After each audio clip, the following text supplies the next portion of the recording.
Отварям разправа. Точката се отварям. Дали некој да разговори? Питања? Благодаря, председател.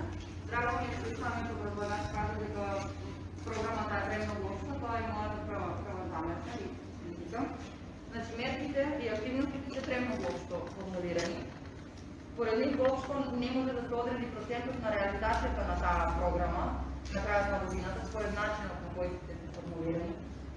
Нема временска рамка на изготвување на активностите, не е изпланирано, нема финансиска рамка, нема наведено кои се најчестите ризик фактори што треба да бидат, значи, основа при креирањето на таа програма.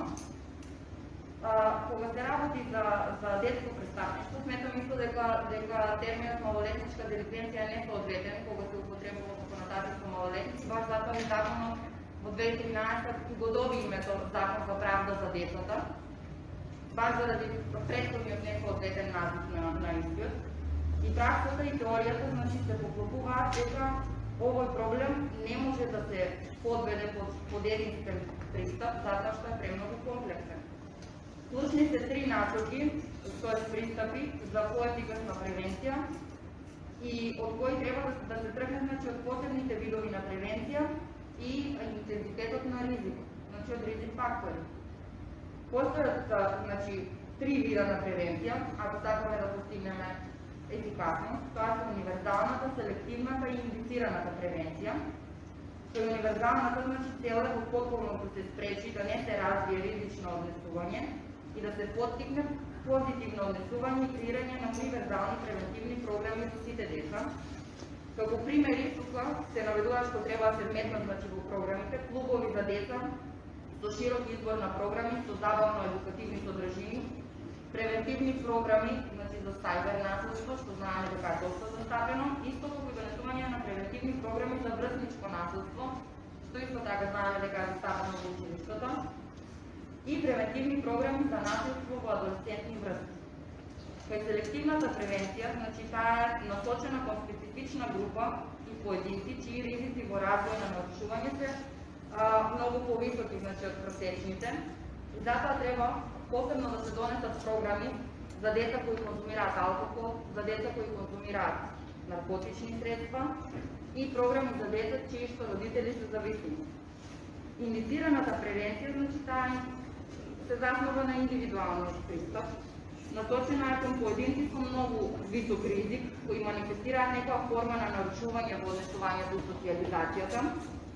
Тука се предлагаат како ефикасни мерки тренинг за развивање на социјални вештини на деца со нарушено поведение, семејна терапија, тренинг за контрола на бес.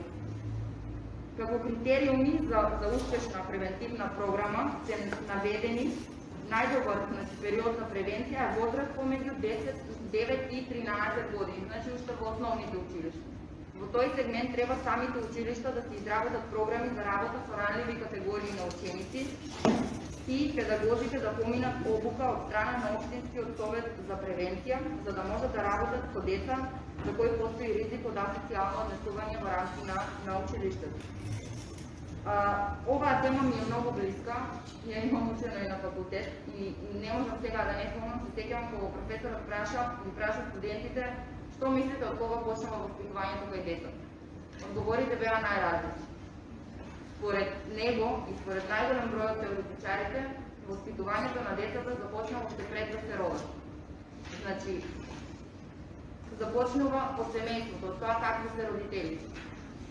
Според мене акцентот не треба да се става само на децата, туку треба да се стави и на родителите. И затоа, како најветувачки досега се програми за тренинг на родители, кои што ги има, кои што постојат и кои што се доста ефикасни и треба да учиме тоа и да пробаме и ние некако да ги имплементираме.